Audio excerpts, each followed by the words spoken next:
요한복음 17장 38절부터 42절 말씀 읽도록 하겠습니다.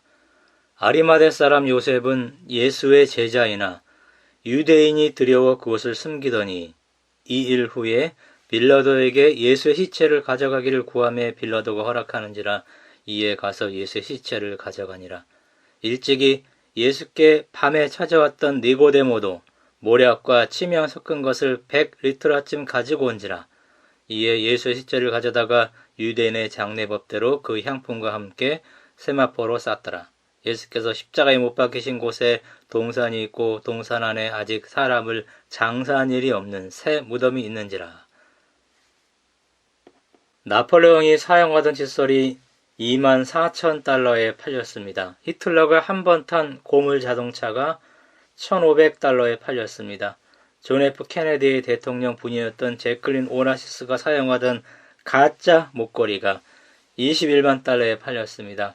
케네디의 골프채가 77만 5천 달러에 팔렸다고 합니다. 같은 물건이지만 누가 사용하느냐가 그렇게 중요하다는 것입니다. 우리가 하나님께 사용되는 사람이라면 수많은 사람 중에서 우리는 대단한 가치가 있는 사람입니다. 주님을 위해 쓰인 사람들이 나오죠. 주님을 위해 사용된 것들이 여기 나옵니다. 이것은 영원한 가치가 있는 것들입니다. 사복음서는 모두 아리마대 요셉이 빌라도에게 가서 예수님의 시체를 요청했다고 기록합니다. 공관복음에 보면은 그는 사내들인 공회원 중 하나였습니다. 그는 예루살렘에 거했습니다. 하나님의 나라를 기다리는 자였습니다. 부자였습니다. 그는 예수님에 대한 사내들인의 정책에 반대했습니다. 예수님의 제자 중 하나였지만 유대인이 두려워서 비밀리 믿는 제자였다고 요한복음 19장 39절에 나옵니다. 요한은 그런 사람들을 요한복음 12장 42절 43절에서 부정적으로 언급했습니다. 그러나 십자가 이후에 그는 위험을 무릅씁니다. 자기가 예수님의 제자임을 드러냅니다. 그는 예수님께 바위를 파서 준비해 두었던 자기의 무덤을 제공했다고 공관복음에 기록이 되어 있습니다. 그 당시에는 암석을 뚫은 인공 동굴 혹은 자연 동굴을 무덤으로 사용했습니다. 시체가 썩으면 유골함에 넣어서 한쪽 구석에 놓아둡니다. 시체가 썩기 전에 가족이 죽으면 2, 3구의 시체가 같이 안치되어 있습니다. 한 가문이나 씨족이 대를 이어 사용하는 부자들의 가족 공동 무덤이었고 여기 예수님이 장사된 것입니다. 가난한 사람들은 즉시 땅에 매장이 되었습니다. 흉악한 범죄자나 저주받은 사람들의 시체는 기드론 골짜기의 일반 공동묘지에 그냥 던져졌습니다. 예수님의 시체는 땅속에 매장되거나 공동묘지에 던져져야만 했습니다. 그러나 아무도 사용하지 않은 새 무덤에 안치되었습니다. 아리마대 요셉의 행동으로 이사야 53장 9절에 있는 말씀 그 묘실이 부자와 함께 되었다라는 이 예언이 성취되었습니다. 그리고 아리마대 요셉의 행동으로 인해서 예수님의 부활이 아름다울 수가 있었습니다. 요셉의 무덤이 아니었으면 예수님께서는 땅속에서 온몸의 흙을 뒤집어 쓰신 채로 또는 시체가 우글거리는 공동묘지에서 다른 시체의 썩은 물에 흠뻑 젖은 채 부활했을 것입니다. 요셉이 예수님께 자기의 새 무덤을 드릴 때 사흘 후에 부활이라는 아주 위대한 역사가 그곳에서 일어나리라고는 상상하지도 못했습니다. 자신이 이사야 53장 9절의 예언을 성취하고 있는 줄도 몰랐습니다. 당시 예수님이 부활할 것을 믿은 사람은 아무도 없었기 때문입니다. 우리가 예수님을 위해 행하는 일이 아무리 하찮은 것처럼 보일지라도 그것은 우리가 알지 못하는 사이에 상상도 못할 위대한 결과를 초래합니다. 성경 예언이 지금 나를 통해서, 여러분을 통해서, 우리 모두를 통해서 성취되고 있는 것입니다. 예수님의 시체를 쌌던 세마포는 누가 가져왔는가요? 약간의 논란이 있지만은 또 요한복음에는 그 언급이 없어요. 그러나 마가는 요셉이 세마포를 샀다고 분명히 기록합니다. 요셉이 세마포를 사고 예수를 내려다가 이것으로 싸서. 마가복음 15장 46절. 사도 요한이 십자가의 곁에 있었던 것으로 보아 사도 요한, 요셉, 니고데모가 예수님의 장례를 치렀을 것입니다. 그리고 여인들이 지켜보았을 것입니다. 거기에 또한 머리를 쌌던 수건도 있었습니다. 지금까지 남아있는 것은 세마포예요. 그리고 예수님의 무덤으로 간주하는 무덤들이 있습니다. 특별히 예수님을 쌌던 세마포의 가치는 대단합니다. 1997년 4월에 이탈리아 트리노 성당 내부가 누전되어 완전히 전소되었습니다. 그때 세계인의 주목을 끌었던 이유는 그 안에 예수님의 시체를 쌌던 것으로 알려진 세마포가 보관되었기 때문입니다. 소방대원들은 목숨을 걸고 뛰어들어갑니다. 3중으로 된 방탄 유리를 도끼로 깨고 그 세마포가 담긴 성게를 안고 나왔습니다. 40년 전쯤에 프랑스의 한 잡지사에서 세계의 저명인사 100명에게 설문조사했습니다. 지구의 파멸이 시작되었을 때 가장 먼저 실어내야 할 지구상의 보물이 무엇이냐는 설문조사였습니다. 1위가 바로 트리노 성당에 보관 중인 예수님의 수의였습니다. 폭이 1m 5cm, 길이가 4m 2cm에 불과한 세마포를 왜 인류 최고의 보물로 간주하는가요? 이 땅에 남아있는 예수님 부활의 확실한, 어쩌면 가장 유일한 증거이기 때문입니다. 예수님을 쌌기 때문에 가치가 있는 것입니다. 2000년 전에 그 중동 지방에서 많은 세마포가 직조되었고 통용되었습니다. 이것들이 지금은 이미 썩어 없어졌습니다. 자신을 위해 사용되는 인간의 소유물은 아무리 값진 것이라 할지라도 결국에는 소멸하여 버리고 맙니다. 예수님을 위해 사용되는 것은 시체를 감싸는 다른 사람에게는 전혀 의미 없어 보이는 수위라 해도 그 영원한 가치를 절대로 상실하지 않습니다.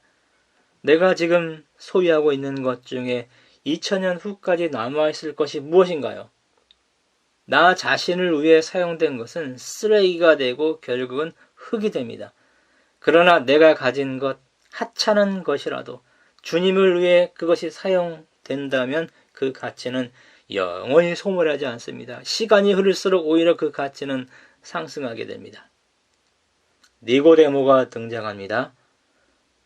그는 유대인의 지도자였다고 요한복음 3장 1절에 나오고요. 그 난해주에 보면은 사내들인 공회원이라고 합니다. 그는 예수님을 간접적으로 변호한 일이 있었다고 요한복음 7장 50절 51절에 언급합니다. 그러나 그도 출교가 두려워서 몰래 예수님을 믿었던 관리 중에 포함되었을 것이 분명합니다. 니고데모가 요셉을 도와 장례를 치른 이 기사는 요한복음에만 나옵니다. 저는 39절, 이 구절이 니고데모를 살렸다고 생각합니다. 요한이 이 구절을 생략했으면 니고데모는 요한에게 무척 서운했을 것입니다. 지금 니고데모가 살아있다면 그는 요한복음을 가장 좋아할 것입니다. 요한복음에 이 기사가 없었더라면 니고데모는 성경에 나오는 데마는 이 세상을 사랑하여 나를 버리고 데살로니가로 갔고 디모데후서 4장 10절 이 말씀처럼 니고데모에 대한 부정적 설교들이 많이 쏟아져 나왔을 것입니다. 요한은 다른 복음서 기자들이 지나쳤던 니고데모를 살려냅니다. 그는 모략과 침향 섞은 것을 100근쯤, 이 100근은 32.7kg입니다. 이것을 가져왔다고 요한복음 19장 39절에 언급했습니다. 왕족의 장례에만 이처럼 많은 향료가 사용되었습니다. 니고데모는 이것을 주님을 위해 사용했습니다. 나드 한 근은 300데나리온이라고 요한복음 12장 3절 5절에 나와 있죠. 그렇다면 모략과 침향 섞은 것 100근은 3000데나리온, 10년 연봉 정도 되었을 것입니다. 모략은 진통, 향균, 방부 효능이 뛰어나죠. 그래서 시신의 부패를 방지합니다. 상처가 상하지 않게 하는 효능이 있습니다. 니고데모는 요셉과 함께 이사야 53장 9절의 예언이 성취되는데 한 역할을 하게 됩니다. 니고데모는 예수님의 장례를 위해서 재정적으로는 가장 많은 헌신을 했습니다. 이런 엄청난 액수의 헌신만 가치 있는 것이 아니에요. 이타적인 기도, 봉사활동, 선한 일들, 선한 말들, 예수님의 형제 중에 지극히 작은 자 하나에게 한 것들, 마태복음 25장 35절, 36절, 41절에 구체적으로 나오죠. 그들이 줄일 때 먹을 것을 주었고, 목마를 때 마시게 하고, 나그나 되었을 때 영접하고, 벗었을 때 옷을 입히고, 병들었을 때 돌아보고, 옥에 갇혔을 때 와서 본 것, 이런 것들, 이거 예수님께 한 일이기 때문에 영혼을 통하여 소멸하지 않는 것들이라고 분명히 여기 나와 있습니다. 주님의 도구로 사용되는 사람, 엄청난 가치가 있습니다. 십자가 곁에 여인들과 사도 요한이 있었다고 요한복음 19장 25절, 27절에 나와 있습니다. 일반적으로 제자가 스승의 장례를 치릅니다. 그렇기 때문에 요한은 예수님의 장례로 인해 걱정했을 것이 분명합니다. 그때 아리마대 요셉이 나타나지요. 니고데모가 나타납니다. 예수님의 장례를 위해서 막달라 마리아, 요셉의 어머니가 동원되었다고 마가복음 15장 47절에 나옵니다. 요셉과 니고데모는 예수님을 장사 지내는 이 엄청난 특권을 누립니다. 막달라 마리아는 최초의 부활의 증인이 되죠. 요한복음 20장 15절. 이들이 아니었으면 다른 사람들이 그 영예를 누렸을 것입니다. 다른 사람들을 통해서 하나님의 예언이 성취되었을 것입니다. 막달라 마리아가 나옵니다.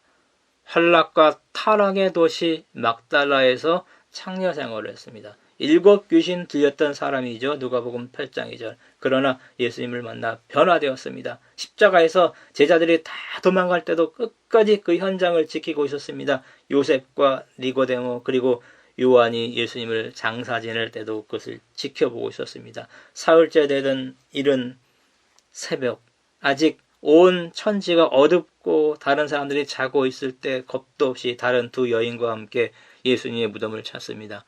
서둘러 진행된 장례식이었기 때문에 시신의 향품이 덜 발라졌을까 우려해서입니다. 성경에 마리아라는 이름이 많이 나옵니다. 그런데 사복음서 모두 이 여인이 막달라 마리아라고 분명히 언급을 해서 논란의 여지가 없습니다. 막달라 마리아 같은 사람도 예수님의 죽음과 부활이라는 이 엄청난 사건에서 중요한 역할을 했습니다. 이것은 오늘 우리에게 은혜가 됩니다. 막달라 마리아가 주님께 자신을 바치지 않았으면 창녀로서 그 인생이 썩어버렸을 것입니다. 그러나 지금 우리 신앙의 본이 되었습니다. 그녀는 영원히 남을 가치 있는 삶을 살았습니다. 막달라 마리아는 제자들을 제치고 부활하신 주님을 처음으로 만납니다. 부활을 증언하는 첫 번째 증인이 되었습니다. 그녀가 예수님을 따르고 자신을 예수님께 헌신했을 때 인류 최초의 부활의 증인이 되었습니다. 아무리 하찮은 사람도 자신을 주님께 드리면 그 삶의 가치가 얼마나 영원할 수 있는지를 보여주었습니다. 막달라 마리아는 오늘 우리가 본받아야 할 신앙의 본이 되었습니다. 1800년경 일본의 대표적 화가 호쿠사이에 대한 일화입니다. 어느 날 지인이 그 화가에게 수탉을 그려달라는 부탁을 했습니다. 일주일 후에 오세요라고 말했습니다.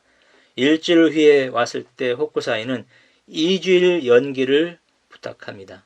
2주일 후에 왔을 때 그는 다시 2달을 연기했습니다. 그 다음에는 반년을 연구했습니다. 이런 식으로 3년이 흘러가자 그림을 부탁한 사람은 더 이상 기다릴 수 없다며 화를 냅니다. 그러자 호쿠사이는 알겠습니다 하면서 그 자리에서 붓과 종이를 꺼내서 순식간에 수탉을 그려주었습니다. 그것은 훌륭한 명화가 되었습니다. 그 사람은 더욱 분노해서 말했습니다. 이렇게 순식간에 그려줄 수 있으면서 왜 3년씩이나 나를 기다리게 했습니까? 그때 호쿠사이는 말없이 그 사람을 자신의 화실로 데리고 갑니다. 그 방의 사방 벽은 그가 지난 3년 동안 밤낮으로 그린 수탉 그림으로 가득 차 있었습니다. 그의 명화는 밤낮 없는 훈련의 결과였습니다. 신앙의 세계도 마찬가지입니다. 막달라 마리아는 밤낮 없이 주님을 따라다니는 일에 자신을 헌신했습니다. 아리마대 요셉과 니고데모, 이들은 십자가 전에는 드러내놓고 예수님을 믿지는 못했어요. 믿음이 있었어요. 그러나 그 작은 믿음을 지키기 위해 보이지 않는 부분에서 나름 승리하는 삶을 살았다고 저는 생각합니다. 순식간에 스탁을 꾸린 것처럼 그래서 그들은 마지막에 전적인 헌신을 하게 된 것입니다. 요한복음 마지막 구절은 보이지 않는 부분을 언급합니다. 예수께서 행하신 일이 이 외에도 많으니 만일 낱낱이 기록된다면 이 세상이라도 이 기록된 책을 두기에 부족할 줄 아노라. 예수님의 생애만 그런 것이 아닙니다. 한 사람의 생애도 보이지 않는, 알려지지 않는, 기록되지 않는 부분이 많이 있어요. 오래전에 체육 선생님과 대화를 했습니다. 우리나라 직업 중에서 체육 선생님이 가장 편하지 않냐고 제가 돌려서 말했습니다. 그러자 그 선생님이 화를 냅니다. 겨울에 운동장에 종일 한번 있어봐라 이렇게 말하면서 중노동이라는 말을 합니다. 학생 생활 지도는 체육교사감으로 다른 과목 교사보다 더 힘들다라는 말도 추가했습니다. 제가 보지 못한 부분이었습니다. 저는 미안하다면서 그렇게 보니 목사가 가장 쉬운 직업인 것 같습니다. 이렇게 말하자 그 선생님의 화가 풀렸습니다. 큰아이는 지금도 엄마와 아빠는 가장 편하게 산다 이런 말을 합니다. 다른 엄마들은 다 일하는데 우리 엄마만 집에서 놀고 아빠도 매일 집에서 노는 것 같다. 목사가 제일 편한 직업이다 이런 말을 가끔 해요. 저는 대꾸하죠. 엄마는 그런 것 같은데 나는 절대 아니다. 제가 말합니다. 목사는 쉬어도 쉬는 게 아니고 놀아도 노는 게 아니라 아무리 제가 제 보이지 않는 부분을 이야기하면서 이런 말을 해도 그 아이는 이해하지 못합니다.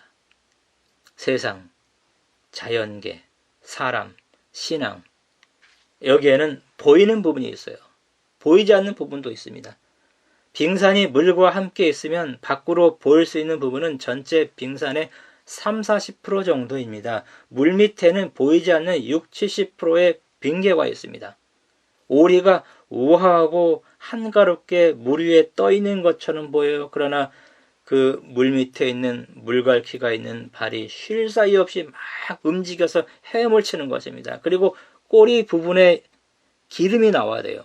그 부분에서 기름이 계속 나와줘야만 그 오리 털에 기름기가 발라지고 물에 젖지 않아요. 그래서 그 표면 장력이 있어서 물속에 가라앉지 않는 것입니다. 샴푸로 그 기름기를 제거하면 오리는 반쯤 가라앉는다고 합니다. 사람도 겉으로는 멀쩡하지만 보이지 않는 부분이 엉망일 수 있어요. 이 신앙에서도 보이지 않는 더 큰 부분에서 승리해야만 하는 것입니다. 아리마대 요셉, 니고데모 보이지 않는 부분에서 승리하기 위해서 부단히 노력했던 사람들이었던 것이 분명합니다. 막달라 마리아는 예수님 믿은 이후에는 보이지 않는 부분에서 항상 승리하며 살았던 것이 분명합니다. 예수님께 드려진 것들만 영원히 남을 것입니다. 무덤, 향품, 세마포.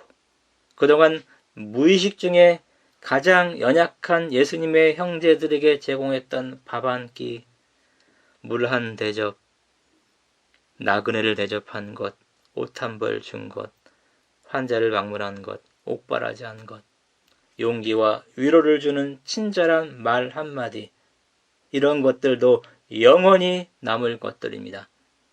예수님의 장례식에 행해진 일들은 예수님이 부활할 것을 알지 못한 상태에서 행하진 것들입니다. 요한복음 20장 9절에 나옵니다. 무덤 밖에서 오는 막달라 마리아는 예수님이 무덤 안에 앉아 계셨고 예수님과 대화하면서도 예수께서 마리아의 이름을 부르기 전까지는 예수님인지 알아보지 못했습니다. 요한복음 20장 14절 16절에 나옵니다. 영원히 남을 일들은 대부분 우리가 무의식 중에 한 일들일 것입니다. 의도적으로 한 일들은 이미 이 땅에서 보상을 받았기 때문입니다.